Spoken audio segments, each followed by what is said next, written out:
Assalamualaikum warahmatullahi wabarakatuh. Di sini kami akan mempresentasikan studi kasus pair programming pada aplikasi PLN Mobile. Di sini dengan saya, Dekanauda Chandra Pradesa dengan NIM 211. Dan saya Abdul Ali Zulfiq dengan NIM 365. Eh, jadi kami akan melakukan pair programming, yaitu pemrograman kolaborasi dengan aplikasi Penny Mobile. Apa sih aplikasi Penny Mobile? Aplikasi Penny Mobile ini adalah aplikasi pemesanan tiket laut secara online. Jadi dengan aplikasi ini dapat lihat jadwal, ikut perjalanan, memesan tiket, dan melakukan pembayaran secara digital. Jadi cukup cukup etiket saja tanpa tiket fisik. Nah, definisi pair programming itu apa sih sebenarnya? Nah, itu tuh adalah teknik pengembangan software di mana dua orang itu bekerja di satu komputer secara bersamaan. Nah, dalam pair programming itu ada dua peran Aku sebagai driver. dan saya sebagai navigator.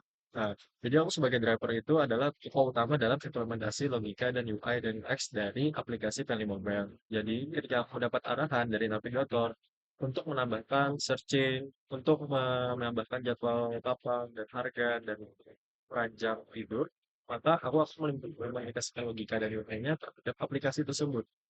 Nah, tugas saya itu sebagai navigator, yaitu adalah mengawasi, memberi ide, dan mengecek logika dari sebuah proyek yang telah dibuat oleh driver. Nah, tujuannya itu apa sih? Nah, yang pertama itu mengurangi bug sejak awal. Nah, yang kedua itu meningkatkan kualitas kode. Yang ketiga itu sharing knowledge atau saling belajar. Yang keempat adalah lebih cepat memahami dari sebuah sistem.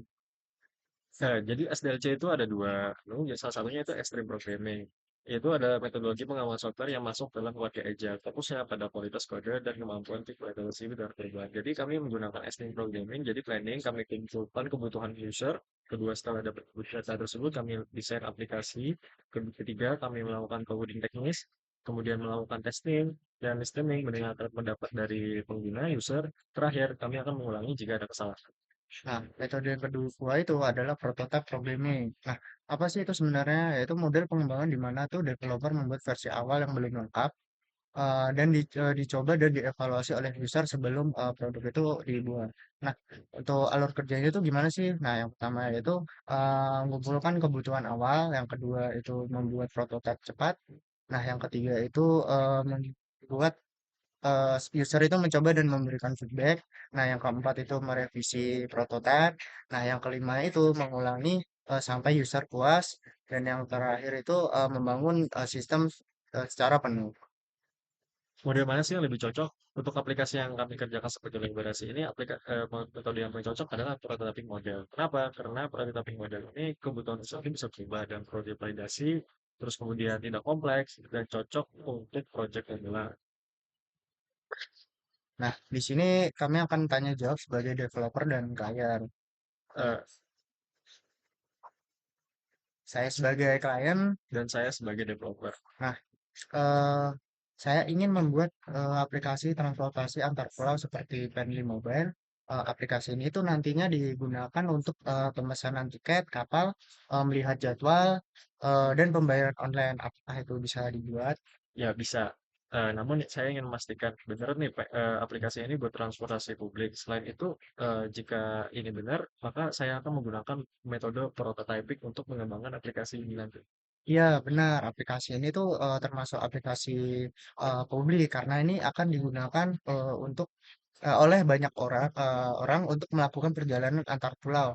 Nah, jika memang metode prototipe memang lebih cocok, saya setuju untuk menggunakan. Nah, eh, jika memang menggunakan metode prototipe, nah, gimana sih alur dari pengembangan aplikasi ini? Eh, Jalur pengembangannya itu pertama saya itu mengumpulkan data dari klien kebutuhannya aplikasinya gimana sih, kemudian saya membuat prototipe atau desain awal. Setelah ada prototipe saya tunjukkan langsung pada Anda. Kemudian setelah itu saya mendapatkan feedback dari Anda. Kalau ada kesalahan saya lakukan perbaikan. Kemudian saya ngulangi proses tadi sampai kebutuhan selesai dan dilakukan dengan pengembangan secara penuh.